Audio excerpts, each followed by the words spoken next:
Hello, my name is Mikhail Bubrovsky from Harmony Public Schools. My PBL project is the balloon race.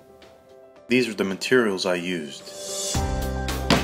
Acetic acid, sodium hydrogen carbonate, 6 balloons, 6 125 milliliter Erlenmeyer flasks, 6 weighing dishes, a balance with 0.01 gram precision, a marker, and a 50 milliliter graduated cylinder.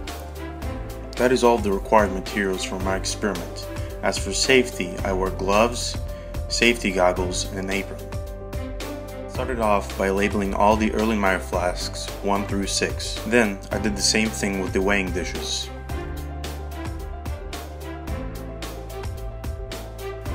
Then I added 0.5 grams of sodium hydrogen carbonate to the first weighing dish, 1 gram to the second, 1.5 grams to the third, 2 grams to the fourth, 2.5 grams to the fifth, and finally 3 grams to the sixth.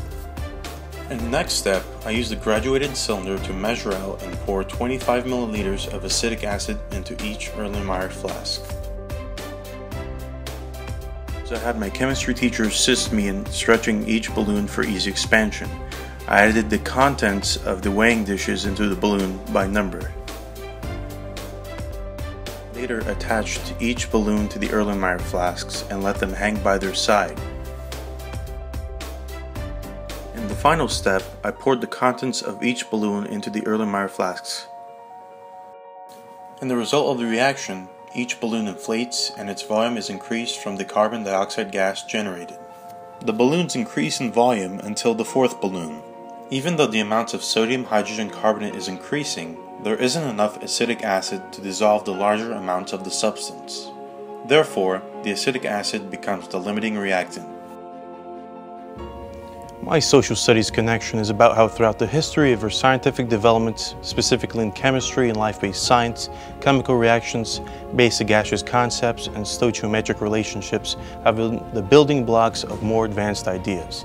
In the early 17th century, Johann Rudolf Glauber, a German chemist, discovered basic chemical reactions by combining sulfuric acid and sodium chloride. Shortly after this experiment, Newton, Boyle, and other chemists established theories that would change the way chemical reactions were interpreted.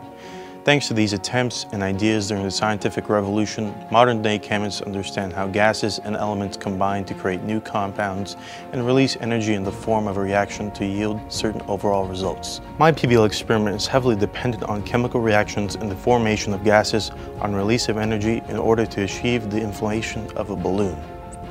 For English, I decided to make an ELA journal. My first entry goes as follows. Today, I formulated and discovered what I'm going to do for my 2013 to 2014 Harmony PBL experiment. With help from the project database, I was able to find something that is appealing to me. I chose to do a project titled PBL Balloon Race, a simple project that incorporates the foundations of chemistry, chemical reactions, and reactions that yield gases. Although this may seem like a simple project, I plan on learning about the history of chemical reactions, how they're developed, and why they're one of the most important concepts in modern chemistry. Thanks for watching, and once again, this is Mikhail Bubrovsky from Harmony Public Schools.